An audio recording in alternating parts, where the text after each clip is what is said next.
Welcome to the Burf and Greavesie, sponsored by J.M. Clark. Plant hire you can trust. I'm here with one of the greatest coaches in the UK and the world, Frank Greaves. Thanks, Burf. Very humble lad, doesn't like to talk about it. You guys are professional boxers out there that aren't being trained by it. This lad, you need to think about it. Frank, we're going to talk about the fight that happened at the weekend, the big heavyweight. But before we do, I'm going to ask you a question. Do you remember, Frank, there was a film that came out. It was a remake of an even older film. It was called Miracle on 34th Street. Do you remember that film? Vaguely remember. Do you remember the weird-looking kid? Yeah. 38 now. Mara Wilson, strange-looking kid. And it was Richard Attenborough as well, who was Father Christmas. Yep. And the whole point of the film was that this man gets arrested because people say there is no Father Christmas. And then in a court of law, as an act of faith, which is pegged to the identity of the American dollar, they say, well, if the American dollar can exist as an act of faith in the eyes of the American people, then surely so can Father Christmas. You're free to go, up you go, you nonce, leave the kids alone. Acts of faith. In that film, there was a phrase. You remember what the phrase was on the bench? I don't, mate. I believe. Yeah. I believe. Frank, I'm going to ask you a question about this lad, Fabio Wardley. Do you now believe? Oh, mate, I'm a firm believer in Fabio Wardley. I've been on the receiving end of it as a coach with Adelaide, obviously out in Saudi, a couple of years back. Mate, Fabio's got an unbelievable amount of self-belief. I think that is born out of the fact that he's very, very, very tough and he trains like an absolute dog. I mean, he literally pushes himself as hard as anyone can push themselves. This white-collar boxer? Yeah, mate, a lot's made of that. A lot's made of that. The fact of the matter is he's been a pro now for 7, getting on for 8 years. I think 8 years. He's learnt on the job, but he has been a professional for 8 years. So, you know, there's plenty of people that have amateur careers for 3 or 4 years and turn pro, and no one ever talks about the fact that they've turned pro. Frank, I'm not knocking him. I'm not knocking him. No. What I'm saying is... What I'm saying is I'm very impressed with him. Yeah, for sure. And the thing that I'm impressed with, because we get, you know, we've been involved in the pro game for a long time. Yeah. And I can tell you there's a lot of guys out there who talk about being the real deal. And frankly, I don't mean to be disrespectful, but I am going to be honest, they're not. They want to be local heroes. Yeah, for sure. And you get a lot of lads who turn over the amateurs, and I've seen them, I've been in their company, and you know what? I want to say to them, Frank, don't do it. Yeah. I want to say to them, don't do it. You want to know, well, you've not been trained properly, you're not physically strong enough, possibly anyway. Yeah. Be honest with you, not everything's for everyone. The amateur coach, you can get away with it. Yeah. Into the pro, you've got to be a tough boy, you've got to be a strong lad. Yep. And if you're very lucky, you'll be trained both physiologically, and technically in the right way to suit the way that you are physiologically set up. Yep. Now, this kid screams to me, focus, dedication, good genetics. I've just been attacked by a fly. We've got a fly problem in here. Yeah. But also, like you just used that word, faith. Yep. I believe, he believes, doesn't he? He believes massively. You know, the fact of the matter is, because he only had a few white-collar fights, he never lost. He's never lost as a pro. He doesn't know how to lose. He doesn't want to go there. He doesn't think, oh, you know, I'm comfortable here. I've lost before. It's not the end of the world. Well, I think that's fair, Frank. But if you've seen one of his white-collar fights, which I have, yeah, you'll understand why he wouldn't believe he could lose. But we're not talking about these kids. We're talking about David Adelaide. We're talking about the Hooney kid. We're talking about Joe Parker the other day. Yeah. And now, can you believe it? We're talking about Usyk. Yeah. Yeah, for sure. Now, I know everyone's going to turn around and say, oh, he doesn't beat Usyk. Usyk, 38. Mate, listen, that's the beauty of this game, isn't it? The beauty of this game is that literally anything is possible, especially with a big man. You know, it's a little bit of cliche that it's heavyweight boxing, anything can happen, but it really can. I mean, the fact of the matter is, if you stand in front of Usyk and you give him an opportunity to do what he does best, it's going to be a very, very, very long night for Wardley. But we see in the Hooney fight, he's always got that ability to pull it out of the bag. Now, I think so far Usyk's got a great chin. He's never really been hurt. Never really seen him hurt. Seen him have a couple of shaky moments-ish. But Wardley's a big puncher. He's athletic, carries power late. He's a very, very, very, very dangerous man. I think he's an incredibly dangerous man for these reasons. I also think it'd be quite interesting because when you look at someone like Wardley, he comes across to me as the kind of guy who in his mind, he's like the other day, it's kind of, you can hit me a couple of times, Yep. but I'm going to get my chance to hit you once. Yep. And a little later in the fight, you hit me a couple of times, I'll get a chance to hit you twice. Yep. And all of a sudden, you're hitting me once, I'm hitting you twice. Yep. And all of a sudden, you're not hitting me, and I'm hitting you a lot. Yep. And I think we saw that the other day. What would be interesting, I think, for people to hear from someone as experienced as you. Yeah. What did you think that Joseph Parker got wrong? So, again, I spoke about it on a previous episode. I talked about the weight that Parker had put on. And there was this belief that he needed to be a bit bigger, a bit more robust, but maybe punch a little bit harder. And I think what we saw in this fight ultimately was Parker come undone a little bit towards the end because he was just carrying too much weight. That's not natural weight. And it's very, very, very hard, especially as you get into your mid to late 30s. I think Parker's in his mid 30s. Carrying that additional 20 pound is a lot of ballast. Do you think, I mean, it's easy to say now, but do you think Parker took it for granted that he was going to bang this kid out by the mid-rounds? Do you Yes. think he presumed he was going to do that? Yes, I do. I think there was a lot of misplaced confidence around Parker based off of the fact that he's beaten Zhang, Wilder and Piccoli. And the misplaced confidence was he's now this banger to do what he did to Piccoli, regardless of Piccoli coming in last minute, you know, basically to iron him out in a round and a bit.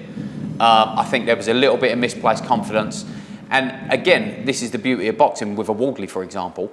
When these boys haven't been beaten, right, he might be one of these lads who's unknockoutable. We've never really seen him troubled. Some people have got cast iron chins. They're virtually unknockoutable. And he could be one of these That's a great lads. phrase. If someone doesn't create a T-shirt with that on, I'll be stunned. Some people are. Some people are literally, you know, you look back at Chris Eubank Sr., you know, Larry Holmes to a degree, even though we see Holmes get dropped and hurt, he never ever really looked like he was going to get knocked out. Now, if you're going to throw the kitchen sink at these people and you don't get them out of there, you've got to have plan B. Yeah. And plan B, when you're carrying an extra 20 pound, is very, very tough, especially when you're fighting a guy with a conviction that Wardley's got. Conviction, yeah. And the fitness born out of the fact that he's a sheared dog in the training environment. So I was on the text with my mate when we were watching the fight. Yeah. And I said to my mate, at the end of the second round, when Wardley caught him with that Got shot. another fly on your face there, mate. I've got another fly on my face. You know what they fly around. I said to a buddy of mine, I said, that being wobbled like that in the second round, that early in the fight when there's still another 10 to go, that's going to hurt Joe Parker psychologically, and I think it did. But I've got two more questions I want to ask you about the fight. Okay. Before we go on to talk about Wardley a tiny bit more. One, should Joseph Parker, a man of his experience, have taken a knee? 100%. You see it a hell of a lot with relatively inexperienced fighters. He was ahead on points, apparently. He was ahead on points. He was only 2 rounds up on 2 of the cards. So I think it was 4 or 5. It was close. Yeah.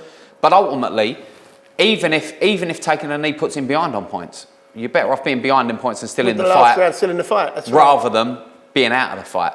Now, Usyk got a lot of stick when he took the low blow against Dubois. Yeah.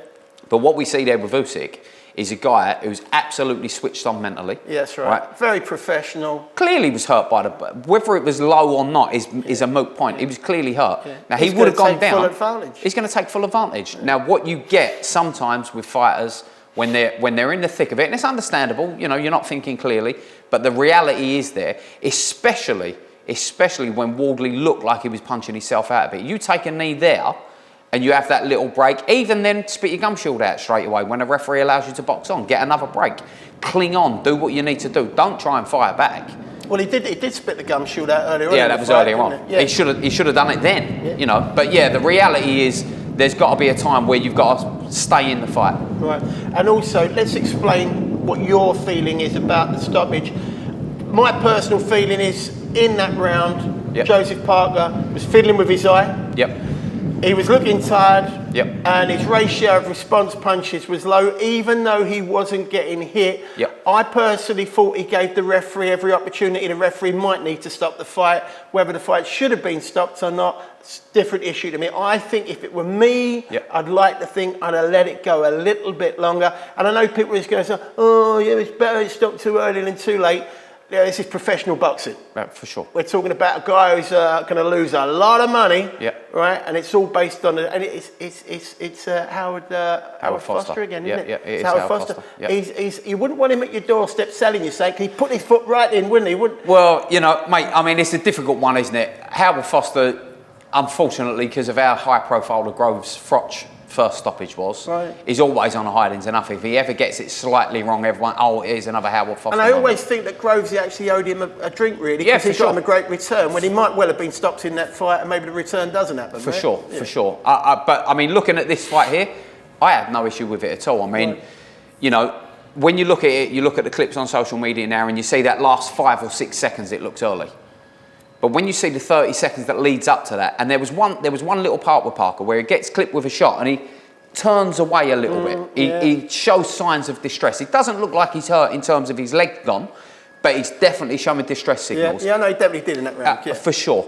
Now, in that instance, if you're slightly that way inclined as a referee, you're going to step in. He's giving you every opportunity to step in. I think you're absolutely right. I think Joseph Parker, despite himself, lost a bit of focus on what. There was a lot going on. I think the cut was bothering him. He was obviously tired. He was picking up a few shots. I don't think he was in dire straits.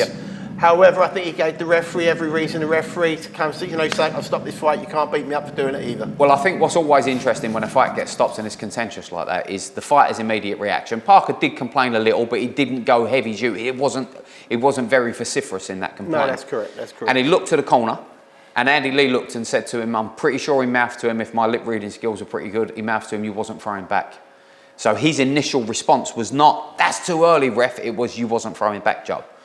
So, you know, there's that, it is difficult when a fighter's not laid out. And ultimately, this is one fight shy of fighting for the undisputed heavyweight title. So you want to see it more conclusive. You want to see a conclusive end. You know, it's a blood sport at the end of the day. We want to see a knockout, really. You speak for yourself there, friend. But I totally understand why the referee stepped in, and I had no... Maybe if I was Andy Lee, if I was in that corner, maybe I might have a little complaint about it, but realistically, they know that Parker was in trouble and he wasn't throwing back. Yeah, it's obviously that when you've got referees, you've got contradiction, because some referees will let that go, some won't. You'll see guys get dropped horrendously badly, like Ngannou did against Joshua. And then Joshua's given it, everyone, you and I watching that, this is going to be a free shot, and he almost takes his head off. And you think, well, where's the consistency with it? The truth of the matter is, there isn't really a lot of consistency. And you're in the thick of the fray at that point. Let's just park that for a second, if you'll excuse the pun. Let's just go to Wardley. Now, Wardley is a very interesting fighter for me, because what he does very well. What he doesn't do, he also does quite well. And what I mean by that is he does get hit, but he's a very clever lad at taking quite a lot of shots that go his way. So little rotations, little movements back. And when he does get hit, he's such a tough lad, he can take it anyway. I mean, literally in that last round, he turned around and said to him, well, let's go. Let's go. Which is 33 minutes down the road in a fight.